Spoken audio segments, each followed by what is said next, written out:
अब हमारे पास next example है, इवेल्युएट करना है हमें इस फंक्शन को। ठीक है, फंक्शन क्या है हमारा, limit x tends to 0, 1 plus में 2x की पावर में क्या है x प्लस में 5y में x। देखें अब ये जो फंक्शन है, हमने अभी स्टैंडर्ड लिमिट्स वाला क्वेश्चन पढ़ा था, उसके थोड़ा रिजेंबल हो रहा है ना, कि 1 प्लस में x आ रहा है और 1 में x भी आ रहा है ना, आ रहा है ना। तो इसको उसी तरह से हम क्या करेंगे, सॉल्व। तो उसका फॉर्मूला क्या था हमारा, लिमिट x टेंड्स टू 0 जा रहा था, तो वहाँ पे हम क्या लिख रहे थे, 1 प्लस में x की पावर में 1 में x, जो हमें क्या दे रहा था, एक एक्सपोनेंशियल वैल्यू। तो इन फॉर्मूलाज को आपको याद रखना है, जो भी आपका जो क्वेश्चन है उसके फैमिलियर लगे आपको, तो वहाँ पे उसको यूज़ कर लेना है। इसको किस तरह से मॉडिफाई करेंगे अब हम, limit x tends to 0, 1 plus में 2x। अब इस x को दोनों के डिवाइड में ले जाएंगे, इसके में जाएगा तो यहाँ बन गया 1 प्लस में यहाँ क्या बन जाएगा 5 में x। ठीक है, तो अब क्या करेंगे, इन दोनों को अलग अलग कर लेते हैं, 1 के लिए अलग लिख देंगे इसको, और 5/x के लिए इसको क्या कर देंगे, अलग से लिख देंगे। ठीक है, तो हमारा क्या हो जाएगा यहाँ पे से, limit x tends to 0, 1 plus में 2x, ये एक पावर लेके अलग हो गया, और बाकी पावर क्या बच गई, 1 प्लस में 2x की पावर में क्या है 5 में x। अब हमारा क्या था, फंक्शन में अगर x था तो 1 में x ही आ रहा था। अब फंक्शन में हमारा क्या है, 2x है, तो बाय में क्या आना चाहिए, 2x ही आना चाहिए। तो हम क्या करेंगे, यहाँ 2 से मल्टीप्लाई कर देंगे और 2 से डिवाइड कर देंगे इसको। ठीक है, तो क्या होगा आपका, limit x tends to 0, 1 plus में 2x, 1 प्लस में 2x, यहाँ क्या किया, 2 से मल्टीप्लाई एंड 2 से हमने क्या कर दिया, डिवाइड कर दिया इसको। ठीक है, तो अब हमारा क्या होगा, लिमिट इन पे अलग अलग ले जाएंगे, limit x tends to 0, 1 plus में 2x। ठीक है, इसको एक ब्रैकेट में रखेंगे, नेक्स्ट को लिखेंगे limit x tends to 0, 1 plus में 2x की पावर में है 5 और 2 की मल्टीप्लाई कर देंगे, इसको बाहर ही रख देते हैं, 10 हो जाएगा, और इसकी पावर में क्या आ जाएगा, 1 में 2x। ठीक है, अब 1 में 2x आ गया है, हमारे फॉर्मूले के अकॉर्डिंग चेंज हो गया है ये, कि लिमिट x टेंड्स टू 0 था, 1 प्लस में जो x था 1 में x आ गया, तो ये हमें क्या दे देगा, अब एक्सपोनेंशियल फंक्शन। यहाँ क्या था, limit x tends to 0, 1 plus में 2x, यहाँ क्या हो जाएगा, ये कंप्लीट क्या बन जाएगा, एक्सपोनेंशियल। एक्सपोनेंशियल की पावर क्या, 10। अब यहाँ x की जगह 0 पुट कर देते हैं, 1 प्लस में 2 इंटू 0 की मल्टीप्लाई में क्या है, e रेज़ टू पावर 10, ये तो 0 हो गया। यहाँ क्या बचा, 1 इंटू में e रेज़ टू पावर 10 किसके इक्वल आ जाएगा, e रेज़ टू पावर 10।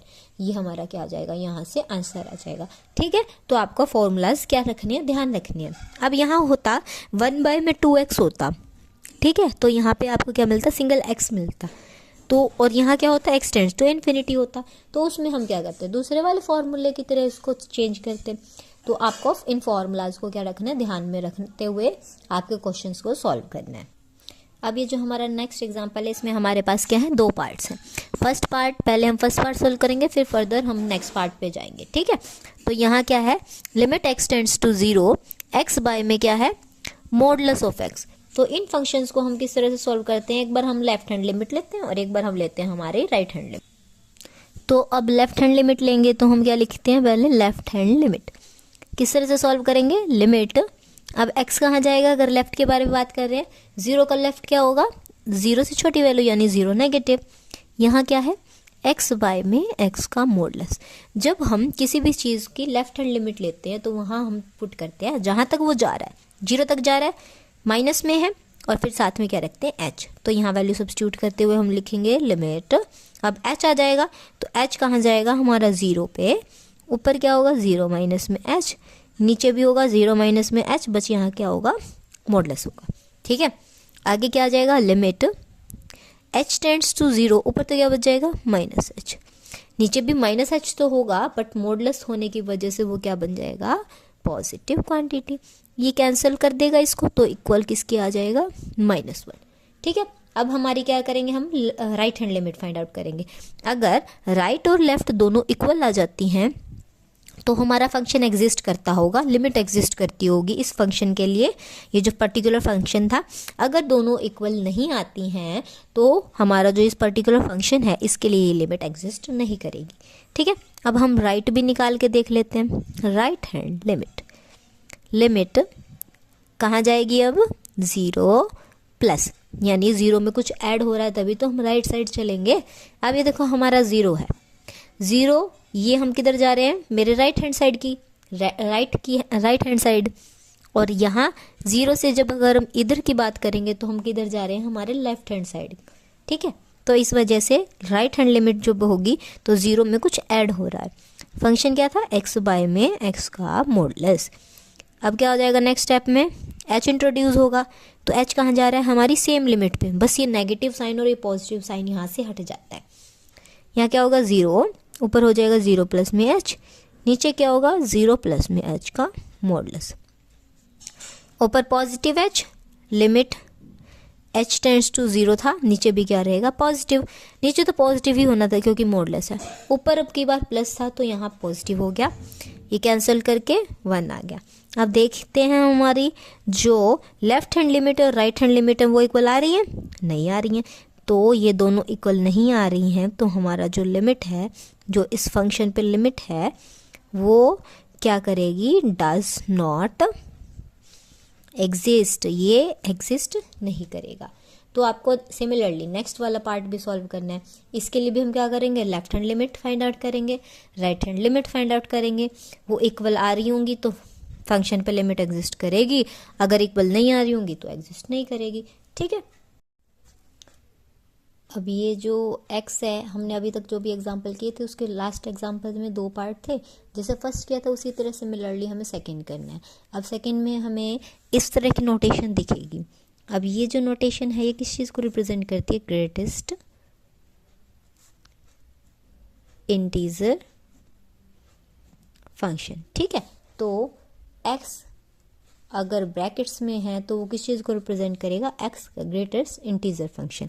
अगर हमें कोई भी वैल्यू दे दें, 2.5 दे दी मान लो, ठीक है, तो इसका हमें ग्रेटेस्ट इंटीजर फंक्शन निकालना है, तो किस तरह से नहीं होगा, इससे ग्रेटेस्ट इंटीजर यानी इससे ग्रेटेस्ट कौन सा हो जाएगा आपका 3। ठीक है ना, तो जो भी डेसिमल में वैल्यू दे रखी होगी, अगर यहाँ 2.4 होता तो यहाँ चला जाता आपका 2 पे। ठीक है ना, मतलब उसके नियर अबाउट बड़ा वाला जो इंटीजर होगा, पॉइंट्स में वैल्यू है तो वो हमें इंटीजर ही देगा, ग्रेटेस्ट इंटीजर फंक्शन। ठीक है, 2.5 से बड़ी है तो वो 3 अराउंड चली जाएगी वैल्यू, अगर उससे छोटी है तो वो खुद को वही अटेन कर लेगी। अब इन फंक्शंस को हम किस तरह से सॉल्व करते हैं, वही हमारा लेफ्ट हैंड लिमिट और राइट हैंड लिमिट हो जाएगा। ठीक है, तो अब फर्स्ट निकालेंगे हमारी लेफ्ट हैंड लिमिट। इसमें क्या हो जाएगा, limit x tends to 5/2 minus x का ग्रेटेस्ट इंटीजर फंक्शन। आगे किस तरह से लिखा जाएगा, अब ये माइनस हो गया, अब इसके बाद हम क्या लिखते हैं, h का किसको टेंड कर रहा होता है, 0 को। अब इसमें हम क्या लिख देंगे, 5/2 माइनस में h। ठीक है, अब किसी भी वैल्यू में से, अब ये क्या है 2.5 है, 2.5 में से अब हमें पता है h क्या है हमारा, अप्रोक्सीमेट 0 वैल्यू है। ठीक है, तो 2.5 में से अगर हम कुछ भी सब्ट्रैक्ट करेंगे तो हमें क्या मिलेगा, 2.5, और 2.5 का ग्रेटेस्ट इंटीजर फंक्शन क्या हो जाएगा, माइनस में है ना, तो उसकी वैल्यू क्या आ जाएगी, 2 आ जाएगी। अब हमने left hand limit find out कर ली थी। आपको एक बात ध्यान रखनी है कि जो लेफ्ट हैंड लिमिट है उसमें क्या करते हैं हम, ये क्या है 2.5 है ना। ठीक है, तो लेफ्ट हैंड लिमिट होती है ना, वो अपने को लेफ्ट हैंड साइड में लेके जाता है। अब 2.5 का लेफ्ट हैंड साइड कहाँ चला जाएगा हमें, क्योंकि ये क्या वैल्यू देगा, कंप्लीट इंटीजर देगा। 2.5 के अगर लेफ्ट में चलेंगे तो कौन सा इंटीजर आएगा, 2 आएगा, तो इसने हमें क्या वैल्यू दी, 2।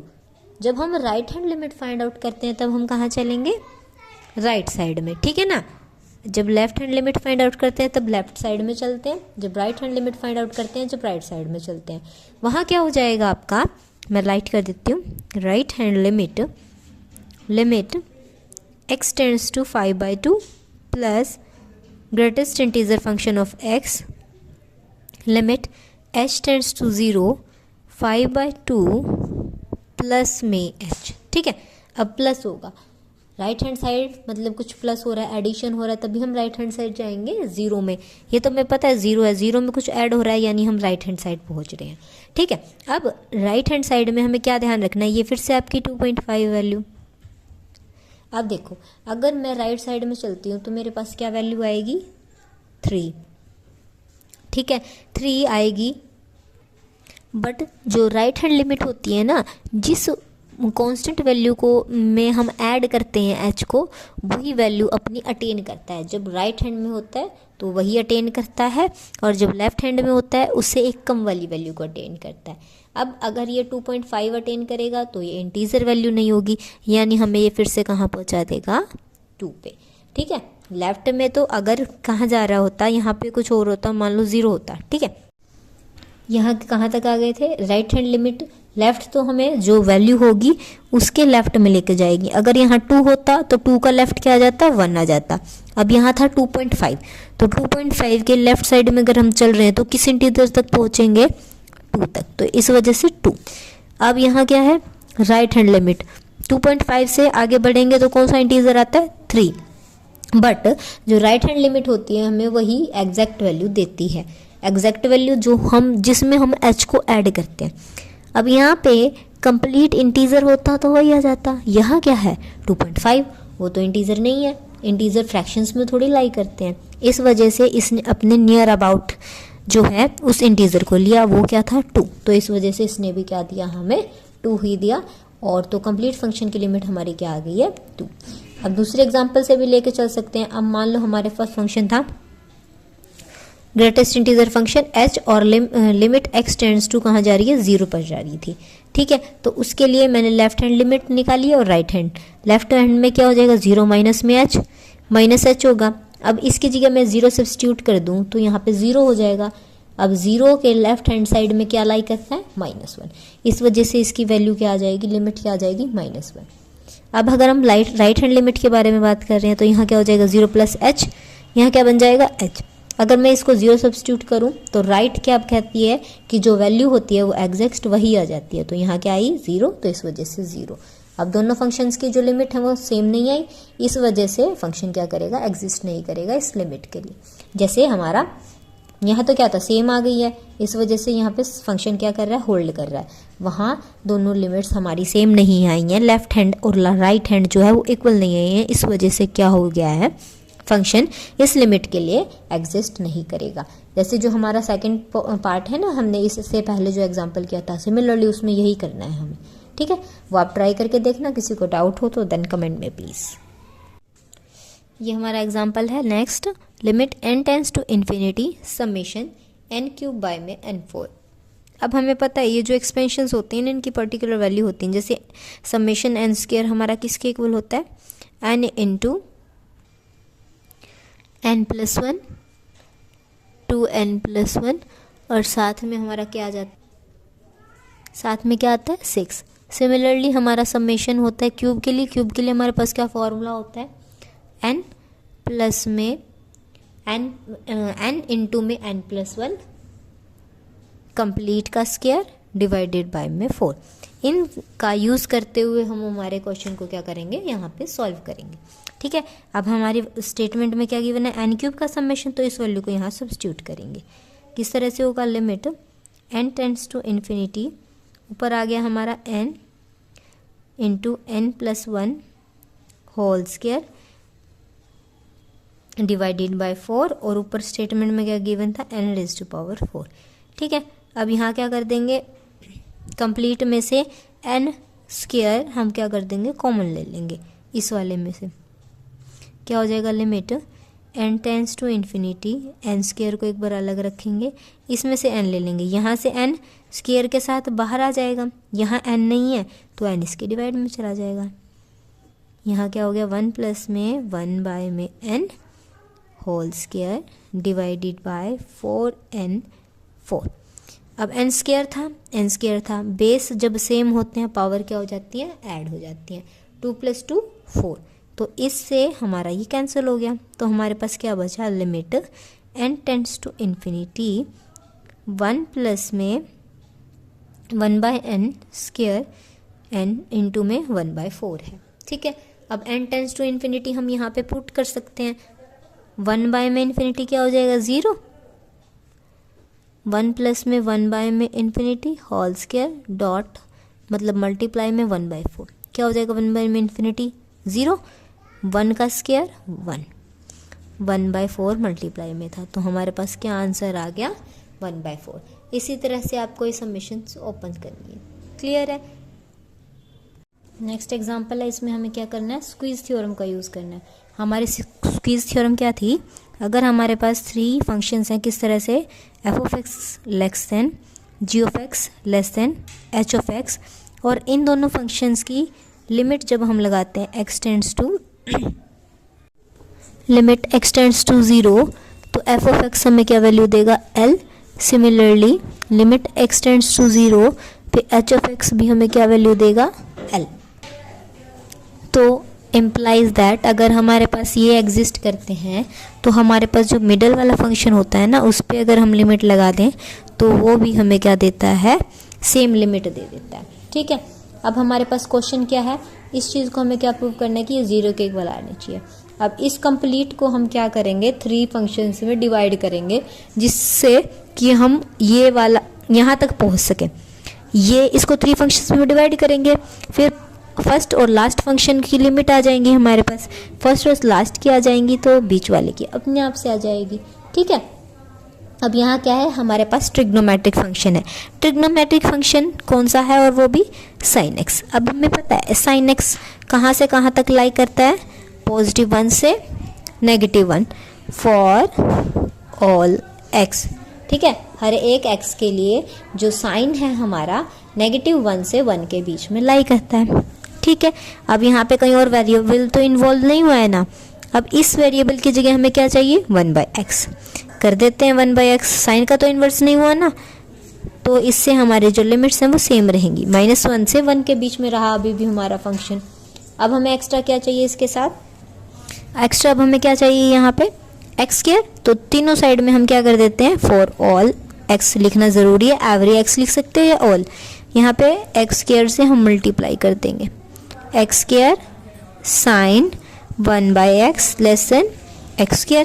ठीक है। अब हमारे पास इस तरह की सीक्वेंस आ गई है ना, एक तो ये फंक्शन आ गया, एक ये फंक्शन आ गया है और थर्ड ये, इसी की तो हमें वैल्यू फाइंड आउट करनी है।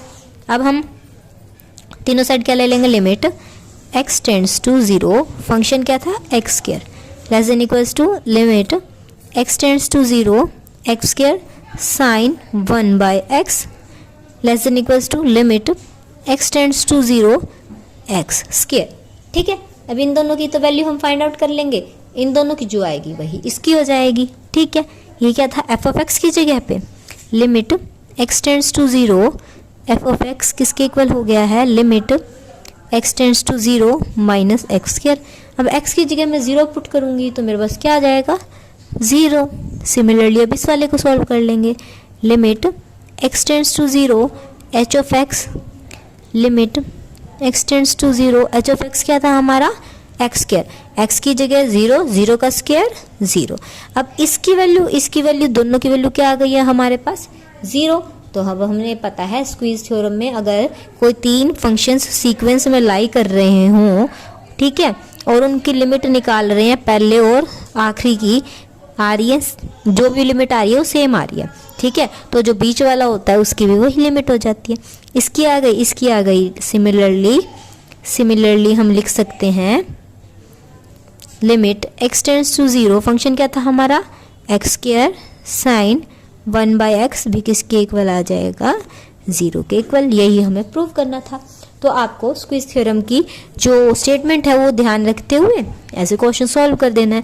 क्वेश्चन की स्टेटमेंट वेरी कर सकती है बट मेथड हमारा क्या रहेगा, सेम रहेगा।